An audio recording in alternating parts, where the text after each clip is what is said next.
Hi, I'm Robin, and this is what's in my camera bag.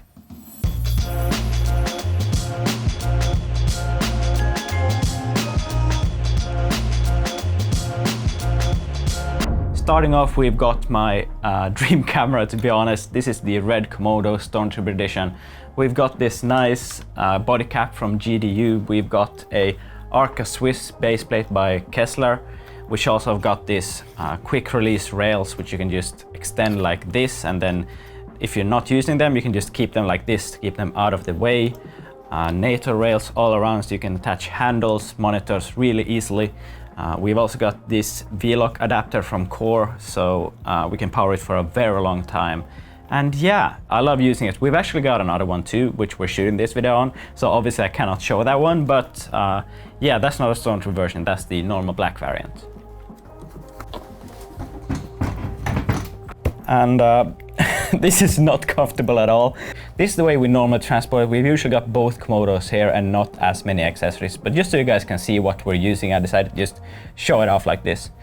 We've got a selection of lenses, the Sigma 10-20. We've got the Sigma 24-70, obviously the 18-35, which we're shooting this video on right now. A couple of focus rings, and my personal favorite, the Sigma 50-100. This produces such a magical look.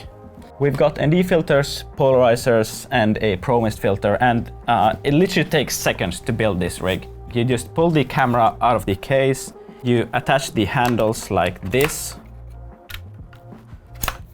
and these are actually custom made. I've attached these with screws and some custom spacers to a Vocas NATO clamp, and you can just slide them on really quickly. Normally you have to actually screw these, but I've modified everything to just be really easily removed and attached. We also got these Swit monitors, which you can just quickly slide on like this, and yeah, and then screw them on like this. These are not super great, they're quite cheap, but until there's some good 7-inch monitors with wireless control, I'm not buying any new monitors. These will work fine in the meantime, but once there's wireless control, 7-inch bright monitors with a good UI, I'm there, day one. I don't care if they cost 1,500 each. We're buying 2 of them and day one. And if you need it, you've got a top handle and V-Lock battery slot on, just like that. If you ever need wireless video, we've got 2 of these Vaxis Atom 500 SDI versions, and these work great with our director's monitor. This is our director's monitor. It's a Atomos, and you can actually tell, you can see what we're filming right now. And this has a Atomos Shogun monitor. It's got these 2 receivers right here and a big ass V-Lock battery. And it's really easy to give to the client, and they can see whatever we're shooting. We can also, when we're using more than one camera, we can use this dual setup and we can see all the monitors, all the cameras at once, and it's really easy to use. And this usually comes in that case, which you can see right there. We've also got this audio case, which is obviously currently being used right now as well. It's got a couple of lav microphones by Sennheiser, a Zoom H4n, and Audio-Technica M50X headphones. So basically everything you need for a more or less basic audio setup. If we're doing a big shoot, we're usually renting an audio person, which can operate a boom or something like this. But for smaller shoots, these work really great and can be mixed to sound really, really great. Moving on, we've got our lighting gear. This is our lighting case, and right now it's currently quite empty as we're using the 300X up there. But other than that, we have 3 of these Aputure Tri-8 LEDs. These can be used for a lot of different... we've used to use these as key lights too, but now it's rim lights and filling up the background and stuff like that. So we've got 3 of these, and they're actually really powerful, and you can change the Kelvin from 2600, I believe, up all the way to like 6,700 or something like that. It's a really wide range, so whenever you're hitting the normal ranges like 3,400 and 5,600, you've got a lot of the LEDs powered on, so they're actually really quite bright as well. Obviously, we also got these, so you can attach them to the light stands, cables, and some tape as well. So, but that's more or less it what we got right here. It's not a compact set, but you can bring a lot of things with you with literally one case. So it's really, let's say, efficient to carry around. Behind here we've also got this light stand case. We've got a C stand and a lot of these smaller Manfrotto light stands right here. The other C stand is used back there with the 300X, but this is basically just to gather our light stands in one case, so you don't have to lug around 15 different light stands. Then we've got these. These are the Digital Sputnik, which is I gotta say, a great name, Digital Sputnik. Whoever came up with that deserves a medal. These are light tubes. These are Digital Sputnik Voyagers, and there's one right there. You can set them to any color you want. You can make explosion effects and stuff like that. So these are really versatile, and we love to use them to essentially spice up the videos. And moving on, we've got camera stabilization. We've got a couple of different options right here. We've got a slider. This is quite a cheap slider. I've been thinking about getting a better one, but we use it so rarely that I haven't seen the use for it yet.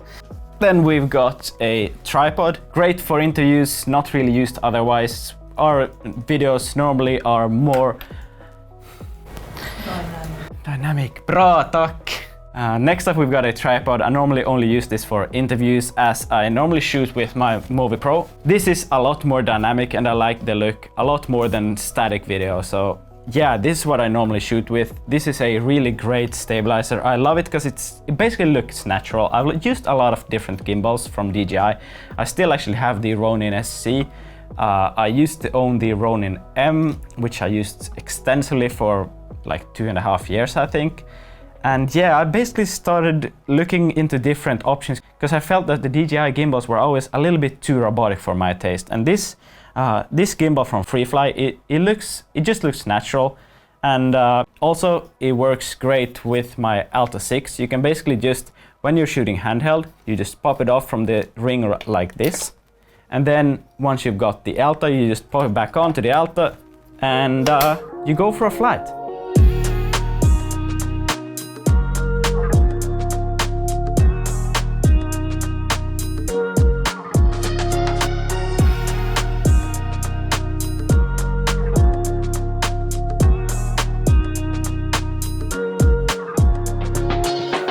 This is my main drone. This is the Freefly Alta 6. It's a heavy lift drone with which you can lift around 13.6 kilos.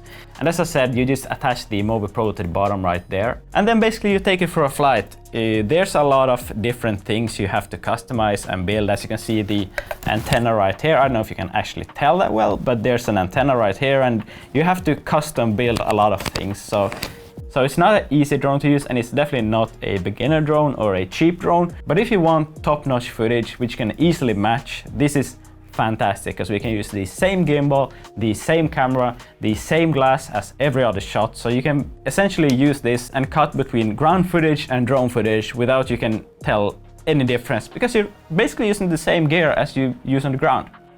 And if the Alta 6 is not an option because the schedule or the location you're in, we've also got a DJI Air2s. This is a very small, very powerful drone, as I said in my first impressions of the video. I've used this quite a lot since then, and you can do some really cool stuff with hyperlapses and automated things where it flies around an object and stuff like this, which you can't really do with the Alta.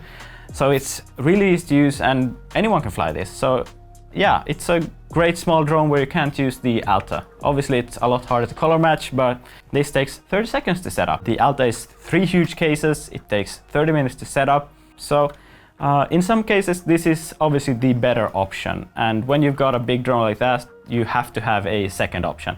We actually have a third option, which is my old Phantom 4. If you want to full send through some trees and don't really care if the drone crashes or not, we got that option as well.